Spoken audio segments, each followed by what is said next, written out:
जय सिया राम। मैं आचार्य राजेश श्री राम जन्मभूमि अयोध्या से प्रिय दर्शकों प्रस्तुत हूं आप सबके समक्ष मार्च महीने का राशिफल लेकर के। मार्च महीना बहुत ही अद्भुत ग्रह योगों के लिए जाना जाएगा, क्योंकि मार्च महीने में 5 ग्रह एक ही भाव पर विराजमान होंगे। मंगल जहां नीचाभिलाषी होंगे तो सूर्य वहीं उच्चाभिलाषी हैं। क्या होगा इस सब का परिणाम मेष राशि के जातकों के लिए, आइए जानते और समझते हैं। प्रारंभ में बता दूं, ये वीडियो आपके चंद्र राशि पर आधारित है। यदि आपको अपनी चंद्र राशि नहीं पता है तो अपने प्रचलित नाम के आधार पर इस वीडियो को देखकर लाभ उठा सकते हैं। पहले एक सरसरी निगाह देख लेते हैं कौन से ग्रह कहाँ विराजमान हैं और कब विराजमान होंगे, क्या योग बना रहे हैं। तो मेष राशि के जातकों के लिए राशि स्थान खाली है। द्वितीय स्थान पर देवगुरु बृहस्पति विराजमान है, भी लंबे समय तक रहेंगे, 14 मई तक यहाँ विराजमान रहेंगे। तो वहीं मंगल आपके तृतीय स्थान पर गोचर कर रहे हैं पिछले दिनों से, और ये एक परिवर्तन हो रहा है कि 24 फरवरी से ये मार्गी हो रहे हैं। अभी तक ये वक्री थे, अब मार्गी हो जाएंगे। वक्री होते हुए तो ठीक थे, लेकिन जैसे ही मार्गी होंगे ये तो ये नीचाभिलाषी हो जाएंगे। परिणाम पर बाद में आते हैं।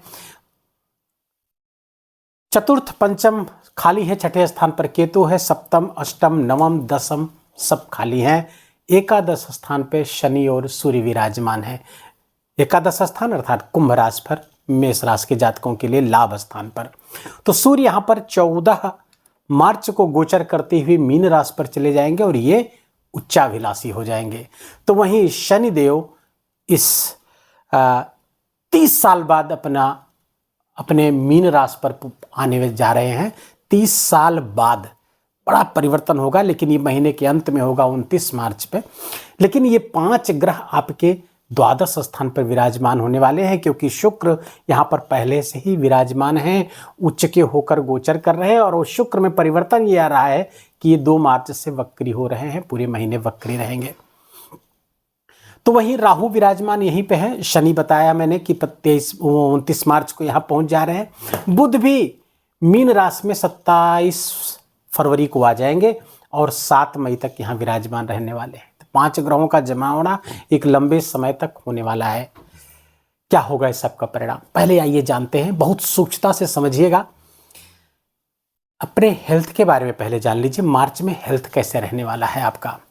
तो आपके हेल्थ के स्वामी हो रहे हैं मंगल, क्योंकि मेष राशि यहाँ पर है, मेष राशि के स्वामी मंगल है।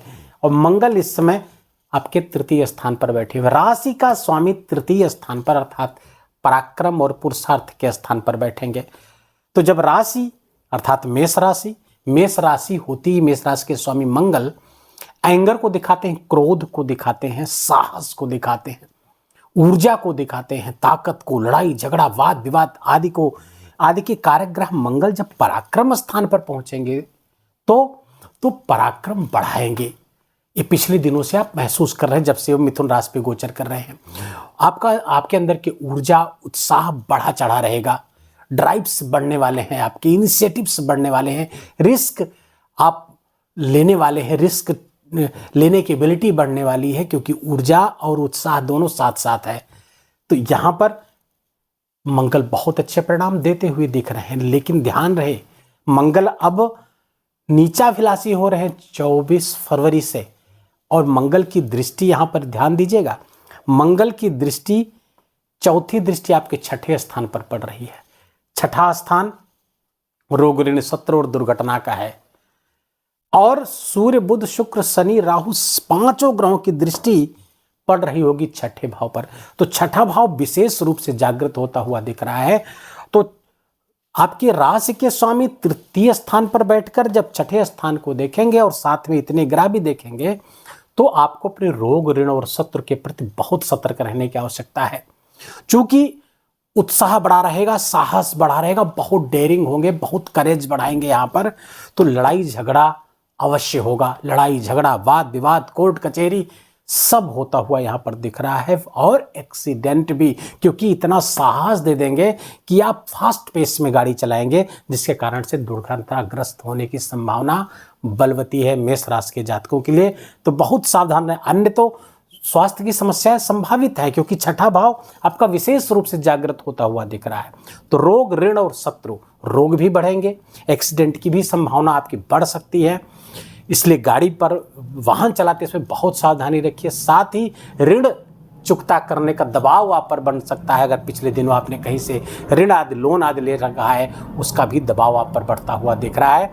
तो हेल्थ को लेकर के बहुत कॉशस रहने की मार्च में ज़रूरत है मेष राशि के जातकों को, अन्यथा समस्या गहरी हो सकती है। तो अभी से ही कमर कसिए, फिजिकल एक्टिविटी बढ़ाइए, हनुमान चालीसा का पाठ करिए, प्राणायाम आदि करिए और गाड़ी को स्लो चलाइए।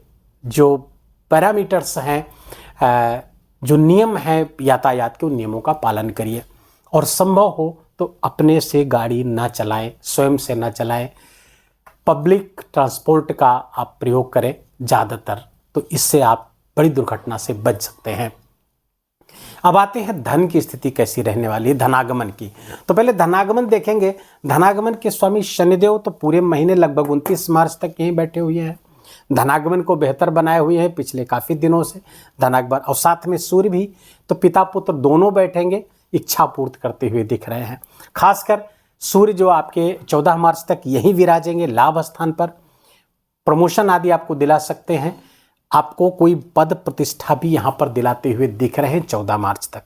तो 12 फरवरी से 14 मार्च तक यही विराज रहे हैं आपके एकादश लाभ स्थान पे, कोई बड़ी इच्छा पूर्ति करने की स्थिति में है। पिता पुत्र दोनों, यद्यपि दोनों में टसल है आपस में, लेकिन फिर भी दोनों आपके लिए लाभकारी हैं, क्योंकि शनि यहाँ पर अपने घर पर, अपनी मूल त्रिकोण राशि पर हैं। तो इनसे विपरीत फल की अपेक्षा नहीं की जा सकती, क्योंकि ये उपचय स्थान पे भी है, एकादश स्थान पे शनि राजयोग कारक हो जाता है, तो लाभ तो खूब होता हुआ दिख रहा है। ऊपर से सूर्य भी जब एकादश स्थान पर बैठते हैं, सूर्य का एकादश स्थान पर गोचर पद प्रतिष्ठा को दिलाने वाला है, मान सम्मान को दिलाने वाला होता है। वहीं सूर्य आपके जहां एकादश स्थान पे बलवती हो रहे हैं, उसको प्रकाशित कर रहे हैं, लाभ मार्ग को आपको बढ़ा रहे हैं। तो 14 मार्च के बाद सूर्य आपके द्वादश स्थान पर जा करके खर्चों में वृद्धि करा देंगे, खर्चे बढ़ जाएंगे आपके। और आपके संतान स्थान के भी स्वामी हैं, तो खर्चे संतान पर भी विशेष तौर पर करने पड़ सकते हैं। तो धनागमन की स्थिति बिल्कुल ठीक है, कहीं कोई प्रॉब्लम होती हुई नहीं दिख रही है। आप देखते हैं जो धन आ रहा है आपका रुकेगा कि नहीं रुकेगा। तो आपके धन संचयन की स्थिति, धन के एक्युमुलेशन की स्थिति हम देखते हैं द्वितीय भाव से। तो द्वितीय भाव के स्वामी हैं शुक्र, उच्च के होकर के द्वादश स्थान पर गोचर कर रहे हैं, पापक ग्रहों के प्रभाव में हैं। कौन कौन पापक ग्रह? एक तो सूर्य पहुंच गया, क्रूर ग्रह, साथ में राहु भी पहुंच गए, यद्यपि और बुध भी साथ में है, तो बुध तो शुभ ग्रह हो गए। लेकिन यहाँ पर एक बात ध्यान देने वाली बात है कि शुक्र अस्त भी हो रहे हैं। तो अस्त शुक्र का प्रभाव क्या होगा? अब चूंकि जब यहाँ अस्त होंगे, काम करने को नहीं पाएंगे अपने हिसाब से, तो थोड़ा सा खींच बढ़ेगी शुक्र की, जिसके कारण से खर्चे आप अनावश्यक खर्चे करने लगेंगे आप। तो अपने व्यय पर बहुत कंट्रोल करने की जरूरत है, तभी आपका द्वितीय भाव फ्लरिश होगा, अर्थात धन रुकेगा, एक्युमुलेशन। हालांकि देवगुरु बृहस्पति यहाँ बैठ करके चीज़ों को मैनेज तो करेंगे, लेकिन आपको भी अपने तरफ से प्रयास करना होगा, खर्चों पर नियंत्रण रखना ही होगा।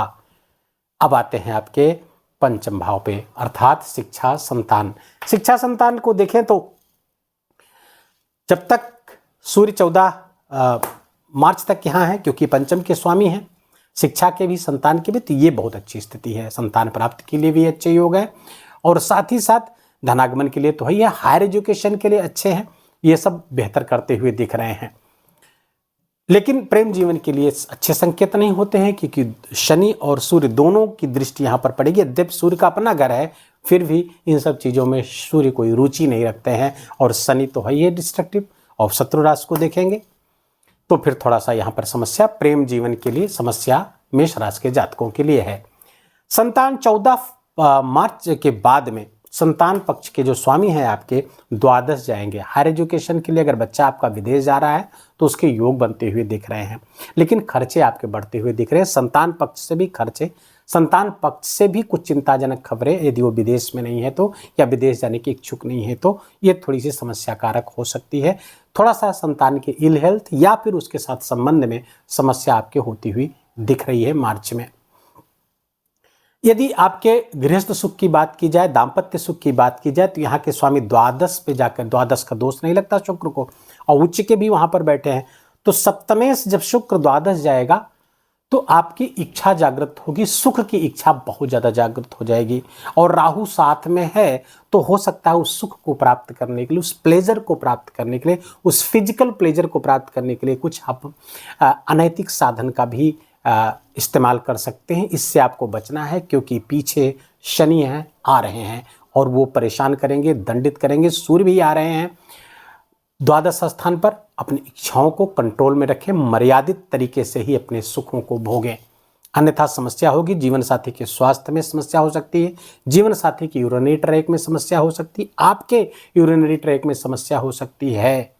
इसलिए बहुत सावधान होने की जरूरत है आपको। अगर आपका व्यापार व्यवसाय विदेश से जुड़ा हुआ तो ये आपके लिए लाभकारी है, अच्छे समाचार है। लेकिन यदि विदेश से किसी तरह नहीं जुड़े हुए हैं तो ये समस्या कारक हो सकता है। पार्टनरशिप में विवाद हो सकता है, पार्टनर के साथ संबंध बिगड़ सकते हैं, ये इवन यहाँ तक कि टूट सकते हैं।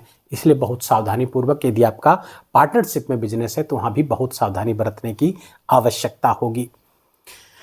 दूसरे अब आते हैं भाग्य। भाग्य के स्वामी गुरु बैठे हुए हैं अपने घर से छठे और धन स्थान पर बैठे हैं। पिता से धन लाभ की स्थिति, पैतृक संपत्ति से लाभ की स्थिति, गुरु लगातार बनाए हुए हैं और ये आपके लिए अच्छी स्थिति है। अच्छा, गुरु यहां से 5वीं दृष्टि से देख रहे, देखिए यहां पर मंगल की 4थी दृष्टि, गुरु की 5वीं दृष्टि और ये इन 5 ग्रहों की दृष्टि आपके छठे स्थान पर पड़ रही है। तो गुरु की जो नवमेश गुरु हैं, धर्माधिपति आपके धन स्थान पर बैठे हुए हैं। तो धर्माधिपति का धन स्थान पर बैठना धन का कारक हो जाता है। धर्म से जुड़िए, स्पिरिचुअलिटी से जुड़िए, आपके धन में वृद्धि होगी। और गुरु की दृष्टि चूंकि छठे स्थान पर पड़ रही है तो धन का व्यय भी वहां पर करवा सकते हैं। कहां पर? आपके कोर्ट कचहरी, मुकदमा, लड़ाई झगड़ा, रोग आदि पर भी व्यय आपका खर्चे आपको बढ़ा देंगे। देवगुरु बृहस्पति की जो पवित्र दृष्टि अष्टम स्थान पर पड़ रही है, आकस्मिक लाभ के भी योग यहाँ पर बनाती हुई दिख रही है। देवगुरु बृहस्पति की दृष्टि आप यहाँ पर मकर राशि पर पड़ेगी, अर्थात दसम स्थान पर। करियर में श्रेष्ठता, करियर में उच्चता आपको देती हुई दिख रही है। आपको अपने करियर में एक छलांग लगाने का मौका मिलता हुआ दिख रहा है। आप अपने आपको, अपनी ऊर्जा को सही दिशा में लगाएं, कहीं कुछ गड़बड़ ना हो पाए। जहां जहां आपको बताया गया गड़बड़ हो सकता है वहां पर पैनी नजर रखिए, वहां पर कोई गड़बड़ी ना होने दीजिए। तो ये महीना आपके लिए बहुत ही खास हो सकता है, अन्यथा समस्याएं आती हुई दिख रही हैं। उपाय क्या करें? हनुमान चालीसा का खूब पाठ करिए, हनुमान जी का दर्शन करिए, हनुमान जी के शरण में पड़े रहिए, क्योंकि 7.5 भी आपकी शुरू होने वाली है 29 मार्च से। दूसरी बात, सूर्य भगवान को अर्घ दीजिए, क्योंकि उच्चाभिलाषी सूर्य आपके द्वादश स्थान पर गोचर करेंगे, जो फॉरेन आदि जाने वालों के लिए तो बहुत अच्छा परिणाम यहाँ पर लाएंगे, अन्यथा समस्या भी पैदा करेंगे। हड्डी संबंधी, दांत आँख संबंधी समस्याएं, आँख में समस्या, पैर में समस्या पैदा करते हुए दिख रहे हैं। इसलिए सूर्य भगवान की आराधना, सूर्य भगवान को अर्घ देना, गायत्री मंत्र का जप करना, आदित्य हृदय स्तोत्र का पाठ करना आपके लिए किसी वरदान से कम नहीं होगा। वीडियो को यहीं विराम देंगे। वीडियो अच्छा लगा हो, आपके काम का लगा हो, मेरा बोलना आपका सुनना दोनों सार्थक हुआ हो तो कृपा करके वीडियो को लाइक करिएगा, अपनों के साथ शेयर करके उनको भी इसका लाभ दीजिए। कमेंट में जाकर के जय सियाराम लिखना बिल्कुल भी मत भूलिएगा। मेरा विशेष निवेदन, विशेष आग्रह आपसे, चैनल पर नए हैं तो इसको सब्सक्राइब कर लीजिए, बेल आइकन की घंटी दबा लीजिए और प्लीज़ अपना बहुत बहुत ख्याल रखिए। माता पिता की खूब सेवा करके उनका आशीर्वाद लीजिए। जय जय सियाराम।